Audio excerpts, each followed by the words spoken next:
এই প্রবলেমটা বলে দিয়েছে area of the reason lying above x-axis and included between the circle x square plus y square is equals to 2x and the parabola y square is equals to a যেখানে এটা positive তাহলে এরিয়াটা বার করতে হবে। তো রিজনটা আগে draw করে দেখি। তো এইটা হচ্ছে y square is equals to x parabola এবং এটা হচ্ছে সার্কেলটা যেটা অরিজিন দিয়েই পাস করে। তাহলে ইন্টারসেক্টিং পয়েন্টগুলো হচ্ছে অরিজিন এবং a, a আমাদেরকে এই রিজনটার এরিয়া ফাইন্ড করতে হবে, যেটা আমরা ফর্মুলাটা জানি, যেটা হচ্ছে pi a square by 4 minus integral of 0 to a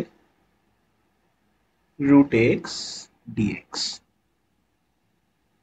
এবার এই ইন্টিগ্রালটা আমরা সলভ করে আমরা দেখতে পেয়ে যাবো যে টোটাল এরিয়াটা হচ্ছে a square pi by 4 minus 2/3, যেটা হচ্ছে আমাদের অপশন বি।